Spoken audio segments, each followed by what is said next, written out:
નહીતર બ્રાહ્મણનો ધર્મ ભિક્ષા માંગવાનો છે, પણ સુદામાએ ભિક્ષા પણ નથી માંગી. એટલે અત્યંત ગરીબાઈ આવી ગઈ. કામ ક્યાંય મળ્યું નહીં, નોકરી ધંધો ક્યાંય મળ્યો નહીં, ભિક્ષાવૃત્તિ કરી નહીં. હવે એમના પત્ની સુશીલા, જેવું નામ એવા ગુણ, સુશીલા એટલે કે જેમનું ચારિત્ર્ય અત્યંત સુંદર છે એવા સુશીલ. બાળકો છે પણ ઘરમાં ખાવાનું નથી, એટલી ગરીબાઈ છે કે ધોતિયું ફાટેલું પહેરે સુદામા, અંગ ઉપર અંગરખું નથી.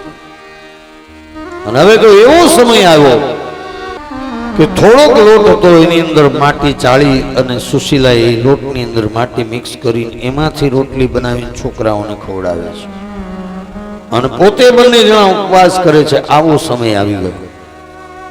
એટલે એક વખત સુશીલાએ કહ્યું કે સ્વામી, તમારા મુખેથી મેં અવારનવાર સાંભળ્યું છે, તમે વારંવાર કહો છો કે દ્વારિકાના અધિપતિ દ્વારિકાધીશ મારા મિત્ર છે, મારા મિત્ર, બાળપણના મિત્ર છે.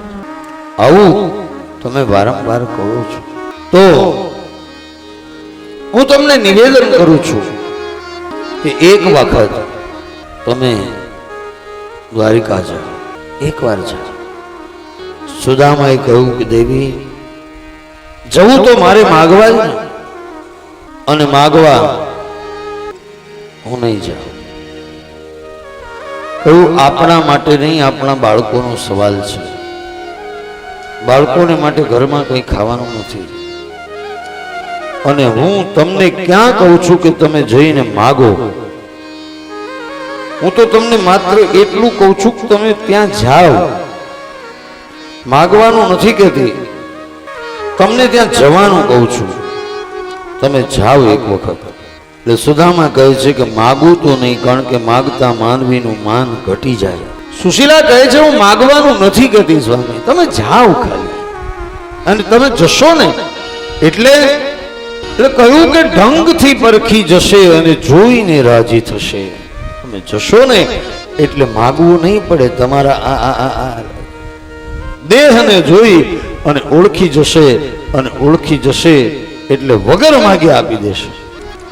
સુદામાએ જ્યારે પત્નીનો આગ્રહ થયો અને સાંભળ્યું એટલે સુદામાએ કહ્યું ઠીક છે, આપ કહો છો, હું જવા તૈયાર થાવ, પણ કોઈના ઘરે જઈએ ને તો ખાલી હાથે ન જવાય.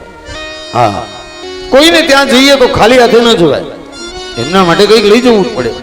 સુશીલાએ કહ્યું સ્વામી, જો તમે જતા હો તો એ વ્યવસ્થા પણ હું કરી આપું, આપણા પાડોશમાં સંબંધો સારા છે, જો તમે કહો તો હું એને ત્યાંથી થોડા તાંદુલ લઈ આવું, આપણા માટે નહીં. કહ્યું ઠીક છે. પડોશમાંથી તાંદુલ લાવ્યા છે, તાંદુલ લાવીને તાંદુલને સાફ સફાઈ કર્યા, સાફ કરી અને 4 મુઠ્ઠી તાંદુલ હતા, એક જુદા જુદા નાના નાના ટુકડાઓ હતા, એ કપડાના ટુકડાઓને ભેગા કરી અને એની અંદર 4 મુઠ્ઠી તાંદુલ બાંધ્યા છે. વિચાર કરો કેવી ગરીબાઈ હશે.